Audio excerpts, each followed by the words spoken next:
नमस्कार मित्रांनो, पुन्हा एकदा स्वागत आहे तुमचं आपल्या यूट्यूब चॅनलमध्ये ज्याचं नाव आहे लर्न लिफ्ट. तर आज आपण बघणार आहोत @व्यू चाइल्ड डेकोरेटर आपण कशासाठी वापर करणार आहोत याचा.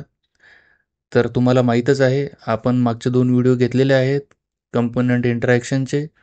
त्याच्यामध्ये पहिल्या व्हिडिओमध्ये आपण एक्झाम्पल घेतलेलं आहे @इनपुट आणि @आउटपुट डेकोरेटरचं. त्याच्यानंतर दुसऱ्या व्हिडिओमध्ये आपण घेतलेलं आहे लोकल व्हेरिएबल, जे टेम्पलेट व्हेरिएबल्स असतात त्याचा वापर करून आपण कोणत्या पद्धतीने कम्युनिकेशन करू शकतो किंवा डेटा शेअर जो आहे तो करू शकतो दोन्ही कंपोनंटमध्ये. तर तिसरा जो वे आहे, तिसरी पद्धत आहे त्याची व्यू चाइल्ड डेकोरेटरची. तर लोकल व्हेरिएबलसारखंच व्यू चाइल्ड डेकोरेटर जे आहे हे सुद्धा चाइल्ड कंपोनंट असो किंवा दुसरा एखादा कंपोनंट असो त्याचं कंप्लीट ॲक्सेस घेण्यासाठी वापर करतो. तर याचा वापर आपण जर तुम्हाला फरक जर सांगायचं झालं तर लोकल व्हेरिएबल जे आहे, जसं मी तुम्हाला कालच्या व्हिडिओमध्ये सांगितलं होतं याच्या आधीच्या व्हिडिओमध्ये, की लोकल व्हेरिएबल जे आहे ते फक्त टेम्पलेट पुरतंच यूज होतं. परंतु व्यू चाइल्ड डेकोरेटर जे आहे हे आपल्याला फुल ॲक्सेस देतं टेम्पलेटमध्ये सुद्धा आणि टाईपस्क्रिप्टच्या फाईलमध्ये सुद्धा, किंवा जी कंपोनंटची क्लास आहे त्या क्लासमध्ये सुद्धा फुल ॲक्सेस जे आहे व्यू चाइल्ड आपल्याला देत असतं. तर कोणत्या पद्धतीने आपण त्याचा वापर करू किंवा आपण त्याचा वापर जे आहे कोणत्या पद्धतीने करू शकतो आपण आता बघणार आहोत. तर सेम एक्झाम्पल आहे कालचंच, इन्क्रिमेंट काउंटर, डिक्रिमेंट काउंटर आणि काउंटर फ्रॉम चाइल्ड. आणि हे जे आहे चाइल्ड कंपोनंट आहे इथे रेंडर झालेला, आणि इथे त्या कंपोनंटमध्ये जी प्रॉपर्टी आहे काउंटर त्याची व्हॅल्यू इथे आपण दाखवत आहे. तर तुम्ही बघू शकता टेम्पलेट व्हेरिएबलचा जो कोड आहे तो आपण काढून टाकलेला आहे इथे. तर आपल्याला टेम्पलेट व्हेरिएबलची इथे गरज नाही आहे. आणि इथे शो काउंटर नावाचा एक बटनसुद्धा होता, तो सुद्धा आपण काढलेला आहे, कारण की आपण डायरेक्टली जे आहे चाइल्डची जी प्रॉपर्टी आहे आपण इथे ॲक्सेस करणार आहोत. तर त्याच्यासाठी तुम्हाला जे आता मेथड्स आहेत इथे चाइल्ड कंपोनंटमध्ये, जसं की आता काउंटर आहे आणि इन्क्रिमेंट डिक्रिमेंट, ह्या मेथड्स जशाच तशाच राहणार आहेत. जसं तुम्ही टेम्पलेट व्हेरिएबलच्या केसमध्ये पाहिलं होतं, सेम आहे कोड, काहीच फरक नाही आहे. चाइल्डमध्ये तुम्हाला काहीच चेंजेस नाही करायचे आहेत. फक्त या ज्या मेथड्स आहेत चाइल्डच्या, जसं आपण लोकल व्हेरिएबलचा यूज करून किंवा टेम्पलेट व्हेरिएबलचा यूज करून आपण टेम्पलेटमध्ये ॲक्सेस करत होतो, तेच सेम आपल्याला टाईपस्क्रिप्टच्या फाईलमध्ये ॲक्सेस करता येतात. तर बघूया, त्याच्यासाठी तुम्हाला पॅरेंटची जी टाईपस्क्रिप्ट फाईल आहे याच्यामध्ये जावं लागणार आहे आणि तुम्हाला सुरुवातीला इम्प्लिमेंट करावं लागणार आहे after view init life cycle hook.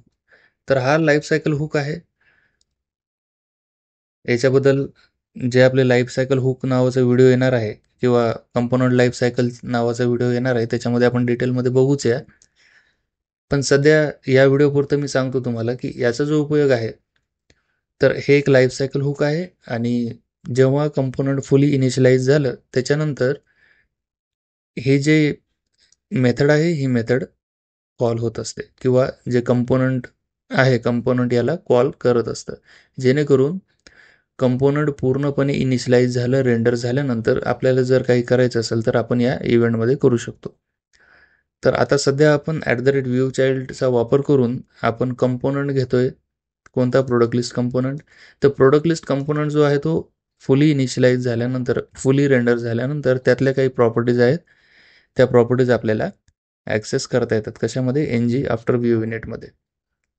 तर सुरुवातीला आपण एक व्हेरिएबल घेऊया व्यू चाइल्ड डेकोरेटरचा. तर याच्यामध्ये आपल्याला व्यू चाइल्ड अशा पद्धतीने लिहावं लागतं आणि पॅरेंथेसिसमध्ये आपल्याला सेलेक्टर द्यावं लागतं. ठीक आहे. सेलेक्टर म्हणजेच काय?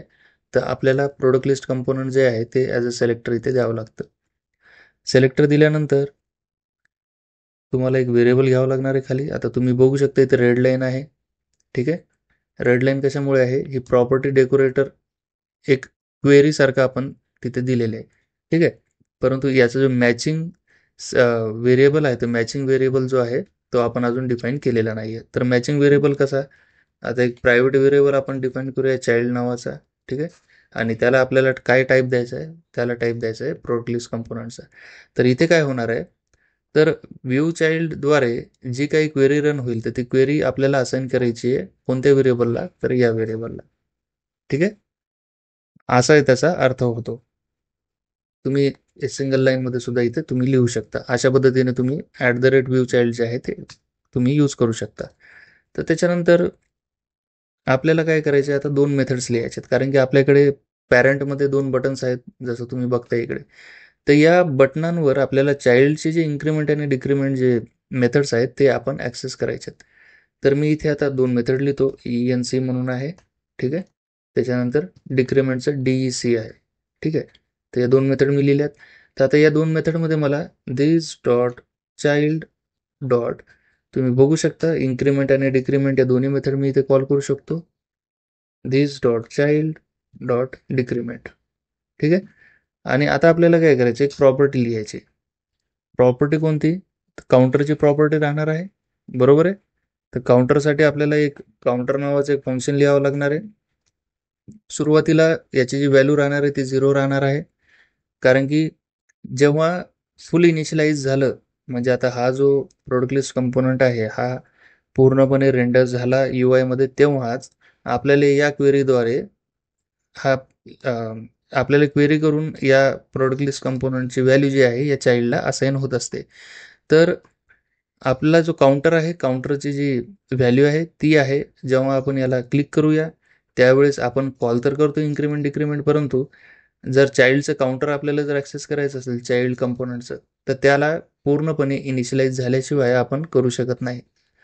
तर कोणत्या पद्धतीने, तर त्याच्यासाठी तुम्हाला ही लाईफ सायकल हुक जी आहे मेथड तुम्हाला यूज करावी लागते. तर इथे तुम्ही पाहू शकता आपल्याला एक सेट टाइम आउट फंक्शन लिहायचं आहे, कारण की आपल्याला थोडा वेळ लागणार आहे, ठीक आहे. सेट टाइम आउट फंक्शन ज्यावेळेस मी लिहिलं तर तुम्हाला एक नॉमिनल एक 0 सेकंदाचा एक तिथे काउंटर देऊन तुम्हाला जे आहे व्हॅल्यू जी आहे काउंटरची ती तुम्हाला ॲक्सेस करावी लागणार आहे. तर दिस डॉट काउंटर जो आहे, आता आपण मेथड लिहिलेली आहे, त्याचा टाईप नंबर आहे, ठीक आहे. दिस डॉट काउंटर इक्वल्स टू आपल्याला रिडिफाईन करायची आहे ती मेथड दिस डॉट चाइल्ड, बरोबर आहे, चाइल्ड डॉट काउंटर. तर ही आपल्याला व्हॅल्यू जी आहे ती तिथे ॲक्सेस करायची आहे. तर तुम्ही बघू शकता NG आफ्टर व्ह्यू युनिट नंतर आपण याला रिइनिशियलाइज, सुरुवातीला जे आहे रिटर्न व्हॅल्यू जी आहे ती 0 आहे. तर याच काउंटर व्हेरिएबलला आपण पुन्हा किंवा या फंक्शनला पुन्हा व्हॅल्यू एक असाइन करतोय, ठीक आहे. तुम्ही इथे पाहू शकता.